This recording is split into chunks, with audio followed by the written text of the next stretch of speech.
To better understand the current state of modern-day media manipulation, we must first look at the father of propaganda, Edward Bernays. His influence on the 20th century rivaled that of his uncles, Sigmund Freud, as Bernays pioneered the idea of crowd psychology with Freud's psychoanalytical ideas in what would become a new political ideal on how to control the masses.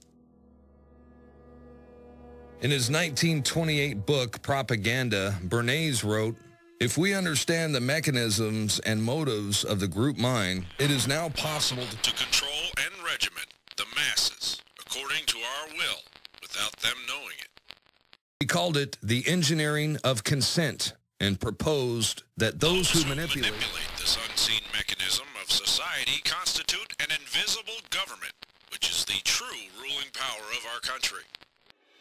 It was Bernays who introduced the corporate giants to crowd psychology methods and polished techniques to manipulate society. He convinced the population to buy on impulse things they didn't even need by linking mass-produced goods to their own unconscious desires.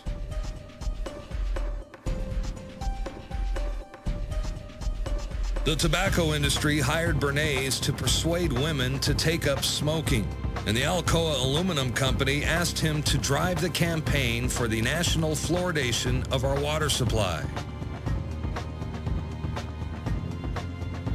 A consumerist culture was born, and the U.S. government took notice.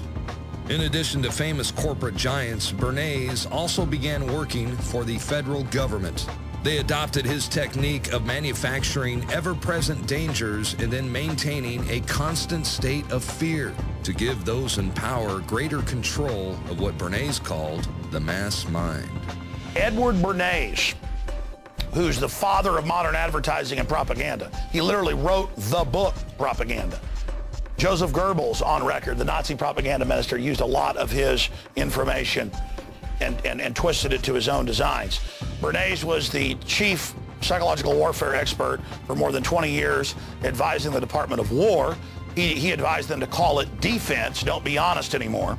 Call it the Department of Defense, because you're actually going to run giant imperial slaughter operations.